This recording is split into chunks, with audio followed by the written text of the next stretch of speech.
I'm Beck. I'm an artist who works and lives in Vancouver, BC. And today I want to talk about my budget and plan for the next year, as well as going over some of my favorite purchases from this past year, some of my worst purchases from this past year, and things that I want to buy in the new year.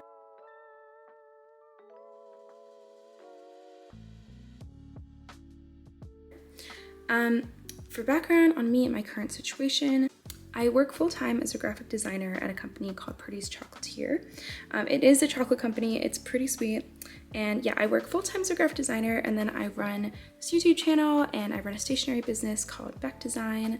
And I do a lot of markets and crafts and all that stuff. So that's all kind of my side thing. But what's important for this budget is my full-time job.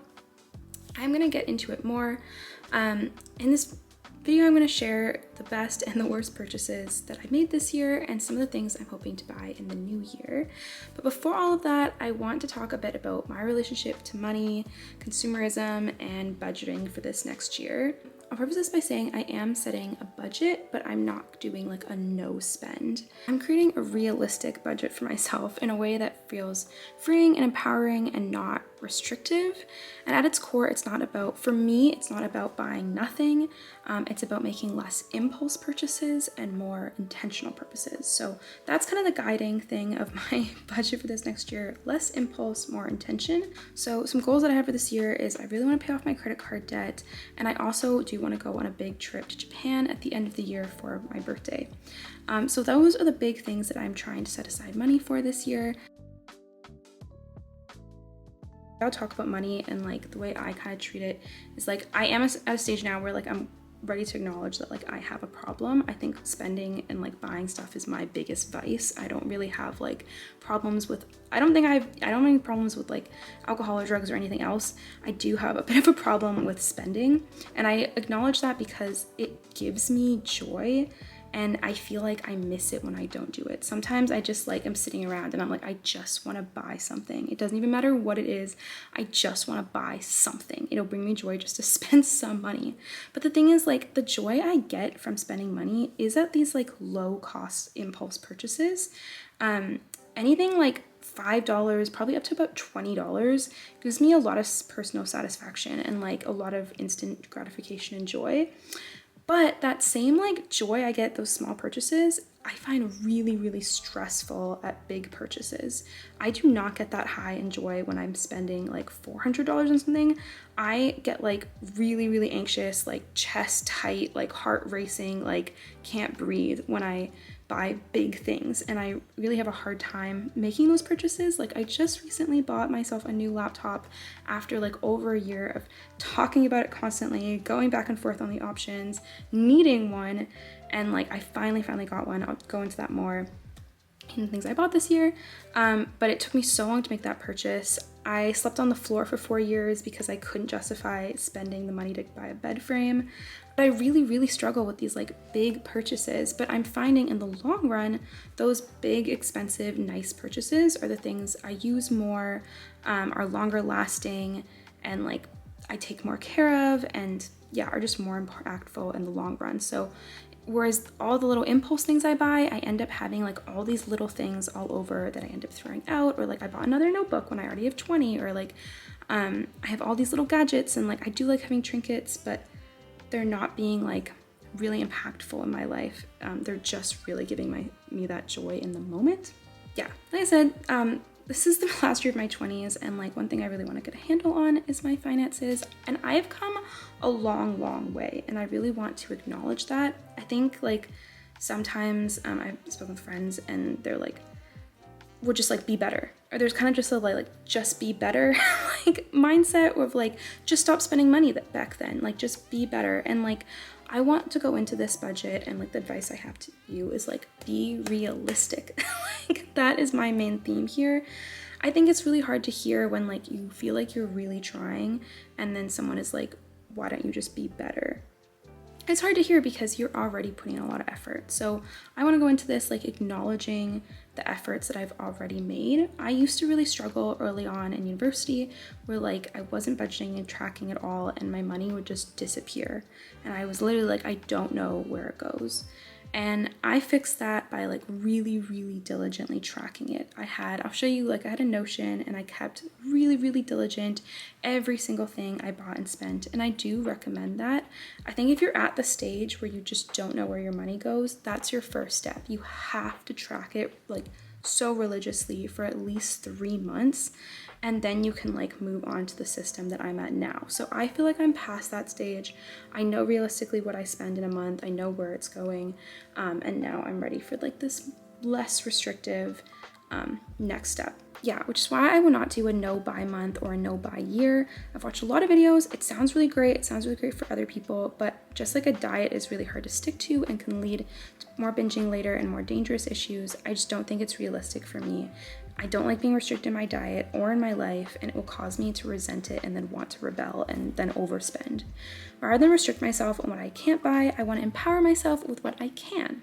So this is my system for doing that. I've started this system about 4 or 5 months ago, and I have been finding it to work. So at its core, like I do know where my money is going each month. I know that I spend a lot of my income on my rent, and then I do put a lot of my money aside to go into my debt each month. That is actually where I spend the most money, but I am going to try to combat some of the other areas. I currently am in my planner tracking a daily and weekly spend, but I'm okay with dropping off on that because I know I probably will drop off. Okay, so I'm just set you up with what my budget is. This is the thing I've kind of been doing so far and what I think I'm going to do in the future.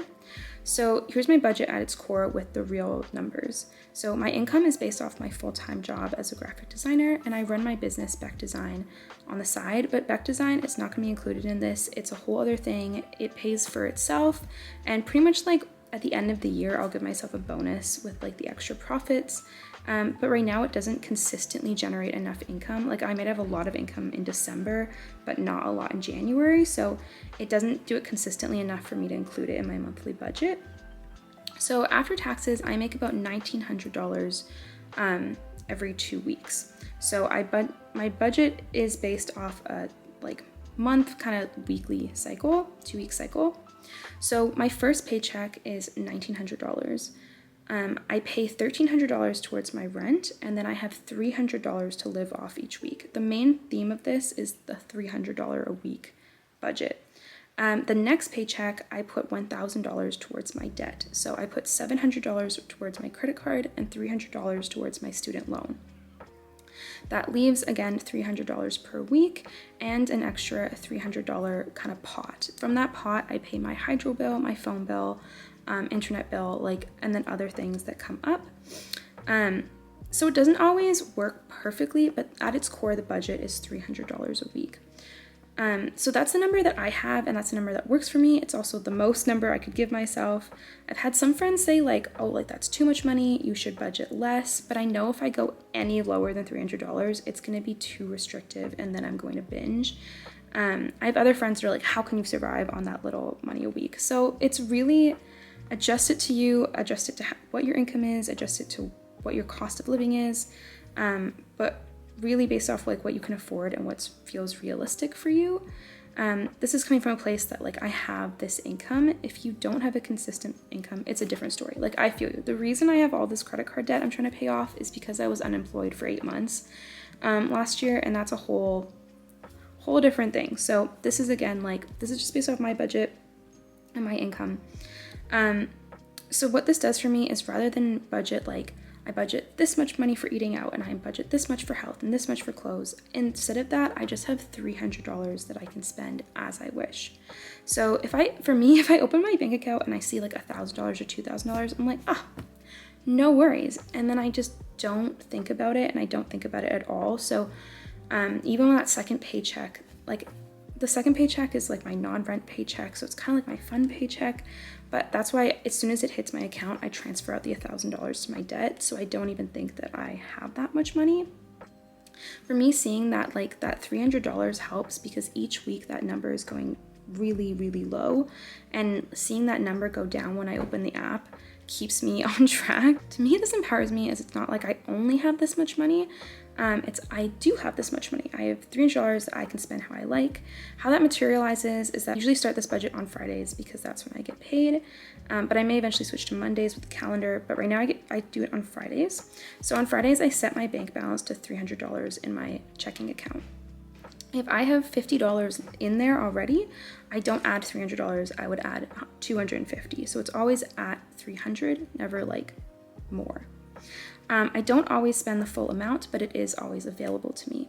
I then enjoy my weekend. So let's say like this weekend, I expect to pay about $130 because I'm going out for a birthday dinner tonight, going out for a nice dinner tomorrow, and then an event tomorrow and coffee on Sunday.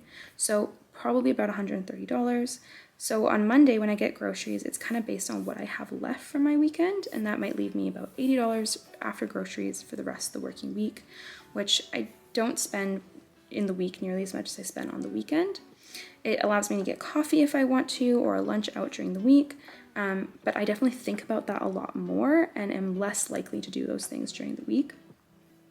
I can also get fun stuff, but if it's over what I have left for the week, I add it to my wish list, and then I wait until the next week or at the end of the month if I've accrued any extra money by not spending that $300 pot or not spending the $300 each week, I can get something off of my wish list.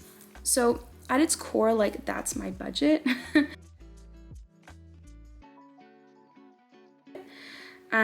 But now I'm gonna go into like some other considerations that I have, kind of like where I feel like I'm spending the most money outside of my rent right now, and like, yeah, kind of the big spendy areas for me. And then I'm gonna go into my best and worst purchases and then into my wish list. So towards the end of this year, I started like just writing down the things that I wanted instead of just buying them. And I think that's been really helpful because when I actually do buy them, it will now be an intentional purchase instead of just an impulse spend.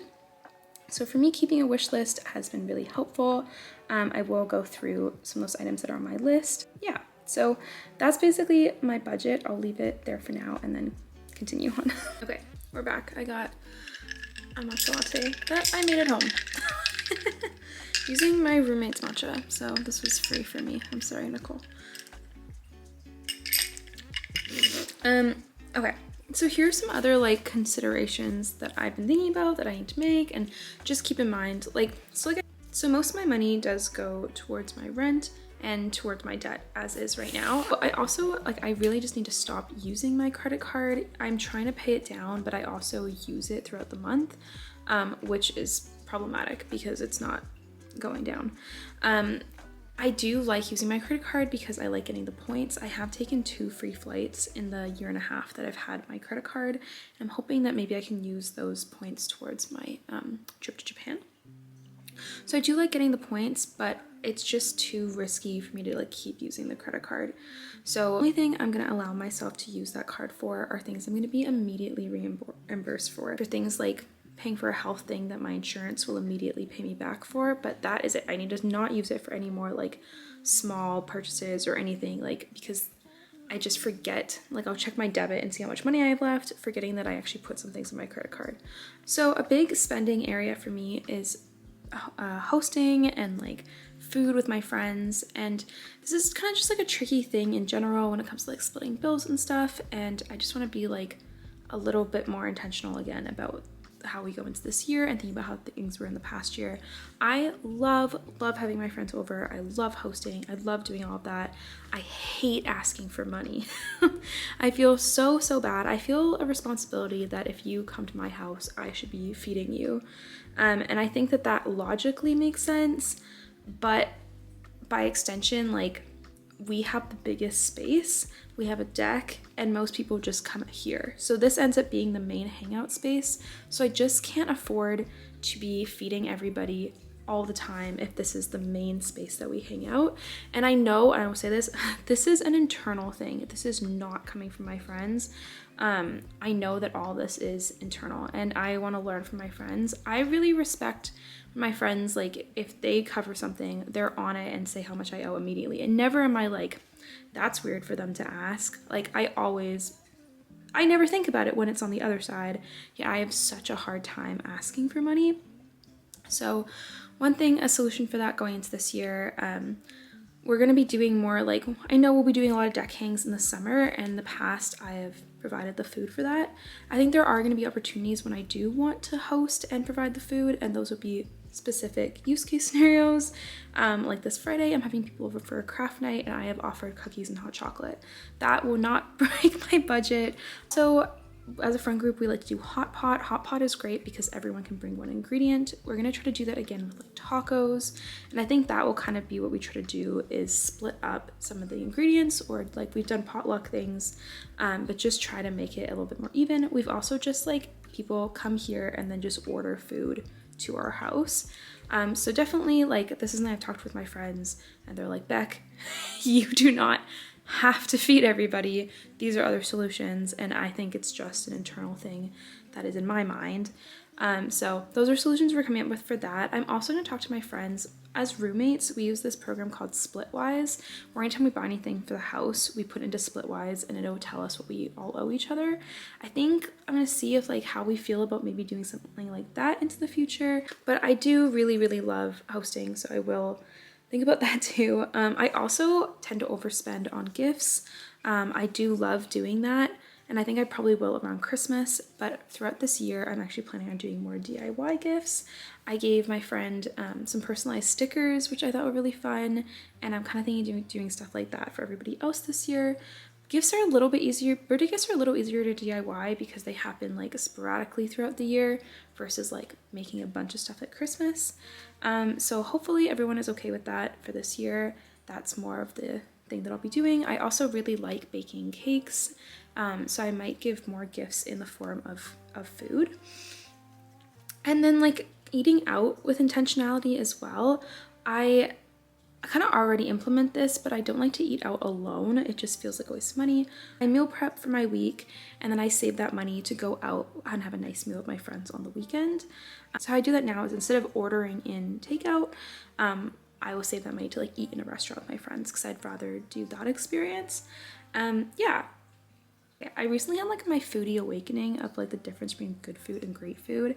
And now I think more about intentionality of that, of rather than having like a few cheap meals, can I save up and have like a couple really Michelin star, really nice meals in a year? I think I would really like to try that.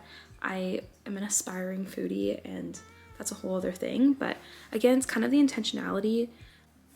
Another big spending area for me is travel, but that's also where I want to spend my money. But I think one of the problems I have when traveling is doing a lot of impulse buying. I'm like, okay, I've saved, this is my moment. And then I just go on vacation from thinking about money, and I just spend a lot of money, and then I'll spend the next few months paying off what I just spent so frivolously. So I definitely need to put some sort of cap on my impulse buying when traveling. It's really hard because I'm like, I may never see this again. I may never be here again. But I need to put some sort of cap on it. One thing that does help me is I often travel really light, which is a carry-on, and so it really limits what I can buy. When I was being my travel journal, and so when I was traveling through Europe, I was like, I can get things that will go in my travel journal. I can buy little stickers and little bookmarks and things like that. I also let myself buy, thrift silk scarves, and I thrifted a whole collection. I don't need any more now, but I thrifted silk scarves as I traveled through Europe, and yeah. That was really great because I was able to pack it small. Usually when I go to Toronto, I don't end up shopping because I just bring a carry-on. But for Christmas, I did do some thrifting. And when I look back on a trip, I love looking back through my travel journal, and that can be as simple as like saving napkins. Like I really don't need to be buying that much, but I can still buy things with intention. And that does help by going to places I've already been. I have a better idea of what I want to buy. But I can already kind of anticipate what those purchases will be and be a bit more intentional, because I want to spend more of my money on the traveling and the experiences themselves. And the part that I value after the trip is the travel journal. So it doesn't really take much to enjoy those experiences. Another big spending area for me is thrifting. I love thrift shopping. Even though I am getting things at a cheaper price, it's still an area where I spend a lot of money because I'm just doing it so much. And ultimately, I have way too much stuff in here. I'm trying to organize, and I'm like, I don't need this much stuff. And so I am trying to really institute an in and out policy this year. So if there's things I want to thrift, I have to think about in the store what I'm going to be getting rid of in order to get that. I also, at like Salvation Army, you can get a 20% off coupon if you donate. So I've been trying to practice, like I went there to get some stuff for serving for Christmas. I had intention of getting serving plates. I donated a bunch of stuff and then I bought those serving plates. So I don't even think it has to be in and out the exact thing, but something has to go out if something's coming in. So I do have like a list of things that I can always thrift for. I'm trying to build my collection of cabbage pottery, cabbage tableware, and I want to thrift the whole collection of what I can. So I want to try to thrift them. So whenever I run into those, if I ever run into a Lenox Spice Village, I will buy it. So there are some like unique things, but I am trying to keep like a list on my phone of things that I can thrift so that I'm not gonna just get an overwhelming amount of stuff, because at this point I thrifted really hard over COVID. I've been thrifting since, and I really don't need much more. The other thing I was gonna let myself get was a leather jacket, and I got one over Christmas at a thrift store in Toronto, so we're done. But yeah, that's basically my system, is like try to stick to my budget, try to like really be more intentional about the things I'm spending money on so that I can enjoy being out of debt and going on a nice trip to Japan. So yeah, I really hope that this was helpful. I think I'm probably gonna break this into 2 parts because this has gone on way too long. But yeah, I hope that that was helpful to you to learn about my budget and some recommendations. And yeah, happy New Year, guys. See you next time.